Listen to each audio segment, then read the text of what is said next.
अल्पसंख्यक कल्याण विभाग के अंतर्गत पूंजीगत मद में रुपये 98 करोड़ का बजट प्रावधान किया जा रहा है। अध्यक्ष जी, संतुलन के दूसरे अल्फाबेट ए अर्थात आत्मनिर्भर उत्तराखंड बनाने के संदर्भ में कृषि, उद्योग और पर्यटन इन क्षेत्रों की क्षमता को एक साथ आगे बढ़ाते हुए हम ऐसा परिवेश निर्मित कर रहे हैं जिसमें उत्पादकता बढ़े, निवेश आकर्षित हो और सम्मानजनक आजीविका के अवसर मिले। आत्मनिर्भर प्रदेश के निर्माण के लिए कृषि, उद्यम और पर्यटन प्रत्येक सेक्टर को अपनी भूमिका मजबूती से निभानी होगी। हमारे अन्नदाता हमारी शक्ति हैं। हम गंभीरतापूर्वक प्रयास कर रहे हैं कि अन्नदाता किसान को आवश्यक सहयोग, आधुनिक तकनीकी, बेहतर समाज, मजबूत अवसंरचना मिले। उद्योग व्यापार को एक ऐसा अनुकूल वातावरण मिले जहां उत्पादन और रोजगार दोनों बढ़ें और पर्यटन के क्षेत्र में हमारी प्राकृतिक, सांस्कृतिक तथा धार्मिक धरोहर नई ऊर्जा के साथ विश्व पटल पर उभरें। अध्यक्ष जी, आत्मनिर्भरता की इस यात्रा में कृषि, उद्योग और पर्यटन हमारे 3 ग्रोथ ड्राइवर्स हैं। ये विकास इंजन मिलकर प्रदेश की अर्थव्यवस्था को गति देंगे, रोजगार के अवसर बढ़ाएंगे, हर नागरिक के जीवन में समृद्धि तथा आत्मविश्वास को नई शक्ति भरेंगे।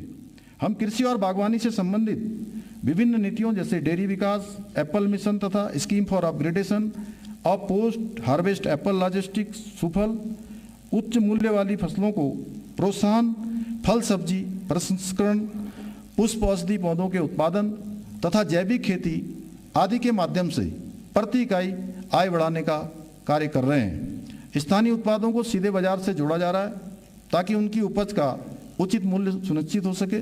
मिलेट मिशन के माध्यम से पोषण सुरक्षा और किसानों की आय दोनों में सुधार सुनिश्चित किया जा रहा है। अध्यक्ष जी, आत्मनिर्भर उत्तराखंड की विकास यात्रा के इस क्रम में हाउस ऑफ हिमालयाज का उल्लेख करना चाहूँगा। Vocal for local, local to global की सोच पर आधारित यह पहल विशेष रूप से महिलाओं और स्वयं सहायता समूह की आय बढ़ाने, पलायन रोकने, पहाड़ में ही सम्मानजनक रोजगार एवं उद्यमिता के अवसर बनाने के उद्देश्य से डिजाइन की गई है। आज हाउस ऑफ हिमालयाज देवभूमि के स्थानीय उत्पादों को एक एकीकृत ब्रांड के रूप में सामने लाकर ग्रामीण अर्थव्यवस्था को नई ताकत देने का काम कर रही है। उत्तराखंड महक क्रांति नीति 2026 से 36 का शुभारंभ किया गया है। इस बजट में महक क्रांति हेतु रुपये 10 करोड़ का बजट प्रावधान किया जा रहा है। अध्यक्ष जी, मैं सम्मानित सदन के सामने कृषि एवं संबंधित गतिविधियों के संबंध में किए जा रहे कुछ बजट प्रावधानों का उल्लेख कर रहा हूँ। समग्र रूप से पूंजीगत मद में पशुपालन विभाग के अंतर्गत रुपये 47 करोड़, मत्स्य विभाग के अंतर्गत रुपये 30 करोड़, 13 लाख, औद्योगिक विकास के अंतर्गत रुपये 74 करोड़ का बजट प्रावधान किया जा रहा है। फसलों की सुरक्षा के लिए घेरबाड़ हेतु रुपये 20 करोड़ का बजट प्रावधान किया जा रहा है। समग्र रूप से एप्पल मिशन के लिए रुपये 42 करोड़, उच्च मूल्य वाली फलों, कीवी, ड्रैगन फ्रूट आदि के उत्पादन को बढ़ावा देने के लिए लगभग रुपये 30 करोड़ 70 लाख, राज्य में चाय विकास योजना के लिए लगभग रुपये 25 करोड़ 93 लाख, सगंध पौधा केंद्र को अनुदान एवं सगंध पौधों के क्लस्टर विकास के लिए लगभग रुपये 24 करोड़ 75 लाख, उद्यान बीमा योजना हेतु रुपये 40 करोड़, मुख्यमंत्री राज्य कृषि विकास योजना हेतु रुपये 20 करोड़ का बजट प्रावधान किया जा रहा है।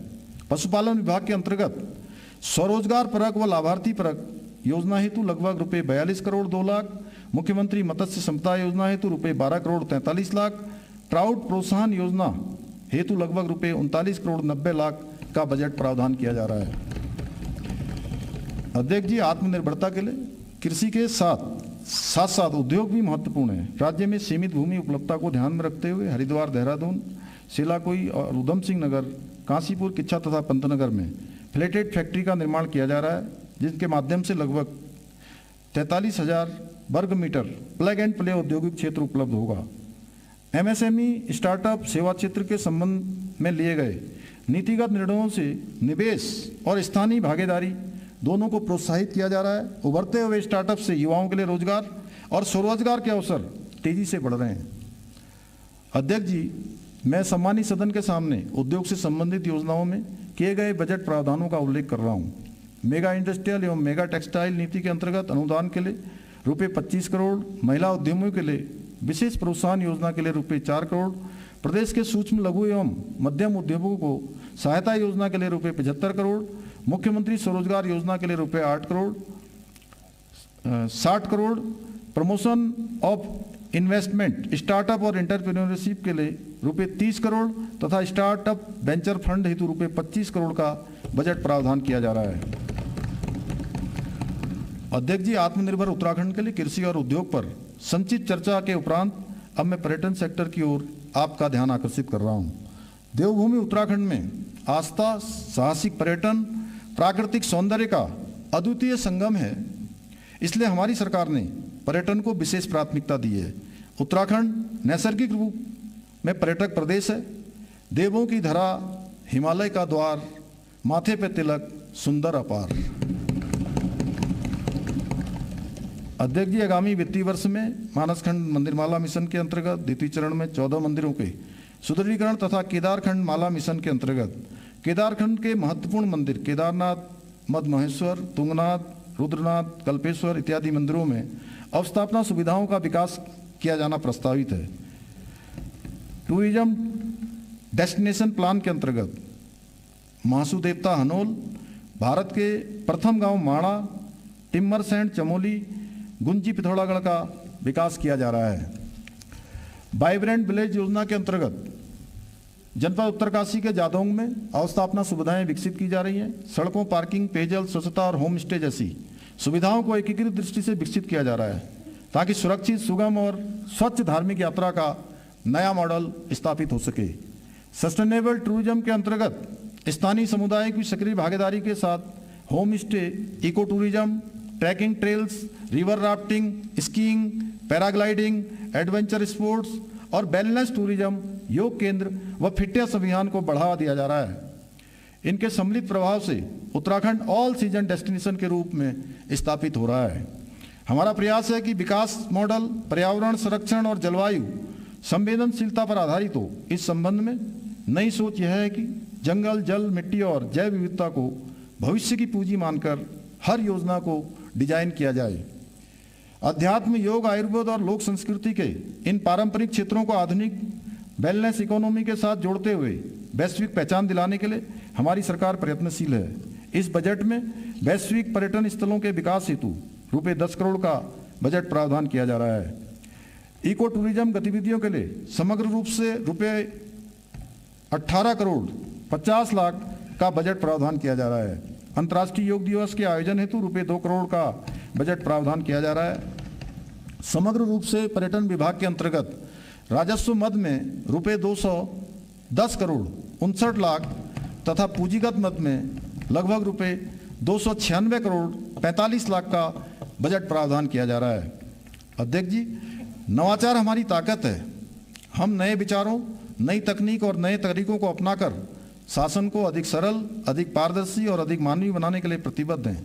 उत्तराखंड आज नई सोच और नवाचार को विकास का मुख्य आधार बनाकर आगे बढ़ रहा है। पुरानी समस्याओं के लिए पुराने समाधान नहीं, बल्कि समयानुकूल, रचनात्मक और साहसी कदम उठाना हमारी कार्यशैली है। इसी क्रम में संतुलन के तीसरा अल्फाबेट एन अर्थात नई सोच के संबंध में सरकार द्वारा विभिन्न विभागों के अंतर्गत अनेक नवाचार हो रहे हैं। प्रसंगस उन नवाचारों का उल्लेख अन्यत्र भी इस बजट भाषण में किया गया है। मैं नई सोच और नई तकनीकी के प्रतीक स्वरूप किए जा रहे कुछ प्रयासों की ओर सम्मानित सदन का ध्यान आकृष्ट कर रहा हूँ। सरकारी कामकाज में पारदर्शिता और गति के लिए ये ऑफिस जैसा नवाचार आज प्रदेश के 865 कार्यालयों में लागू हो चुका है। पहले अधिकांश सेवाएं ऑफलाइन मिलती थी, जबकि अब अपनी सरकार पोर्टल के माध्यम से 78 विभागों की 975 नागरिक केंद्रित सेवाएं विकसित एवं एकीकृत हैं। स्थायी निवास, जातीय आय और रोजगार पंजीकरण से जुड़े लगभग 1.17 करोड़ से अधिक प्रमाण पत्र जारी हो चुके हैं। अध्यक्ष जी, नई सोच का एक सशक्त उदाहरण यह है कि हम युवाओं के लिए अनेक अवसर उपलब्ध करा रहे हैं। युवा शक्ति के सर्वांगीण विकास हेतु शिक्षण, प्रशिक्षण, स्पोर्ट्स एवं कौशल विकास आदि के लिए आवश्यक प्रावधान किए गए हैं।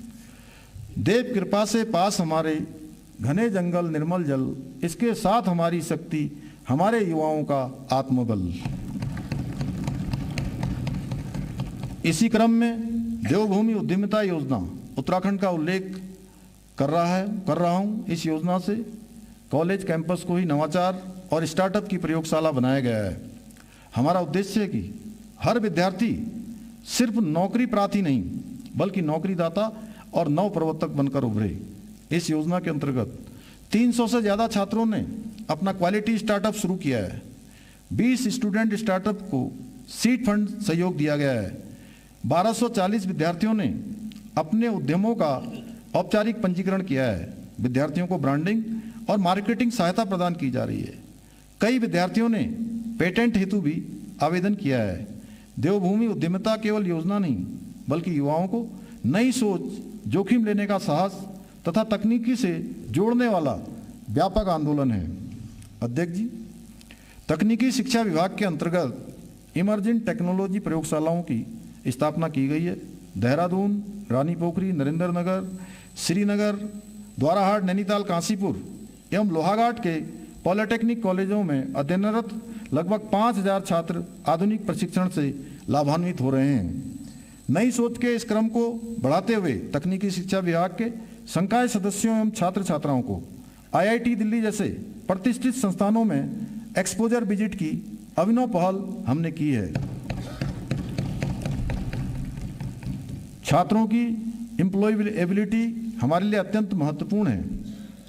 इस क्रम में कौशल विकास पर विशेष ध्यान दिया जा रहा है। एक अभिनव पहल के रूप में इस बजट में मुख्यमंत्री हब एवं स्पोक मॉडल प्रस्तावित किया जा रहा है, जिसमें पॉलिटेक्निक, ITI, उच्च शिक्षण संस्थान एवं माध्यमिक शिक्षा के संस्थानों को एकीकृत किया जाएगा। राज्य के स्वयं के राजस्व में वृद्धि के लिए प्रवर्तन कार्रवाई के अतिरिक्त प्रौद्योगिकी की सहायता भी ली जा रही है। खनन और भू संसाधन क्षेत्र में mining digital transformation and surveillance system के माध्यम से ड्रोन, CCTV, डिजिटल गेट और रियल टाइम डेटा मॉनिटरिंग जैसी आधुनिक तकनीकों का उपयोग कर अवैध खनन पर नियंत्रण और राजस्व में वृद्धि सुनिश्चित की जा रही है। खनिज सर्विलांस योजना के अंतर्गत लगभग रुपये 24 करोड़ 50 लाख का बजट प्रावधान किया जा रहा है। प्रौद्योगिकी के क्षेत्र में लैब ऑन व्हील्स जैसी व्यवस्था से पहल से दूरस्थ और पर्वतीय क्षेत्रों के बच्चों तक विज्ञान प्रयोगशालाएं सीधे पहुंच रही हैं। आज प्रत्येक जनपद में लैब ऑन व्हील्स है। इस योजना के अधिक विस्तार के लिए आगामी बजट में रुपये 4 करोड़ का बजट प्रावधान किया जा रहा है। अध्यक्ष जी, हमने उच्च शिक्षा विभाग में अध्ययनरत छात्रों के एक्सपोजर विजिट के लिए भारत दर्शन योजना की अभिनव पहल शुरू की है। इस क्रम को आगे बढ़ाते हुए आगामी बजट में हम उत्तराखंड दर्शन के लिए भी एक नई योजना ला रहे हैं। हमने दून विश्वविद्यालय में हिंदू अध्ययन केंद्र के लिए पद सृजित करने का निर्णय लिया है। राज्य में खेल संस्कृति को बढ़ावा देने और खिलाड़ियों के प्रोत्साहन पर विशेष ध्यान केंद्रित करते हुए नई खेल नीति लागू की गई है। मुख्यमंत्री उदयमान खिलाड़ी उन्नयन योजना के अंतर्गत 8 वर्ष से 14 वर्ष की आयु वर्ग में प्रति जनपद चयनित 300 छात्र छात्राओं को 1500 प्रति माह की छात्रवृत्ति प्रदान की जा रही है। मुख्यमंत्री प्रोत्साहन योजना के अंतर्गत 14 वर्ष से 23 वर्ष की आयु वर्ग के चयनित प्रति जनपद 200 खिलाड़ियों और इसी प्रकार कुल 2600 छात्र छात्राओं को 2000 रुपये प्रति माह की दर से छात्रवृत्ति का भुगतान किया जाता है। उद्यमिता, कौशल एवं नवाचार योजना के अंतर्गत लगभग रुपये 7 crore 11 lakh Doon library and research centre को अनुदान हेतु रुपये 7 करोड़ 60 लाख, राजकीय महाविद्यालयों में ग्रंथालय की स्थापना हेतु रुपये 7 करोड़, शोध एवं विकास कार्य योजना हेतु रुपये 1 करोड़, विद्यालय शिक्षा विभाग के अंतर्गत छात्रवृत्ति हेतु रुपये 15 करोड़, उच्च शिक्षा विभाग के अंतर्गत छात्रवृत्ति हेतु 15 करोड़ तथा खेल विभाग के अंतर्गत छात्रवृत्ति हेतु रुपये 13 करोड़ 50 लाख का बजट प्रावधान किया जा रहा है। अध्यक्ष जी, समग्र रूप से पूंजीगत मद में माध्यमिक शिक्षा विभाग के अंतर्गत रुपये 542 करोड़ 84 लाख, उच्च शिक्षा विभाग के अंतर्गत रुपये 146 करोड़ 30 लाख, तकनीकी शिक्षा विभाग के अंतर्गत लगभग रुपये 98 करोड़ 50 लाख, खेल विभाग के अंतर्गत लगभग रुपये 69 करोड़ 94 लाख, कला एवं संस्कृति विभाग के अंतर्गत लगभग रुपये 9 करोड़ 90 लाख का बजट प्रावधान किया जा रहा है। सूचना एवं प्रौद्योगिकी विभाग के अंतर्गत समग्र रूप से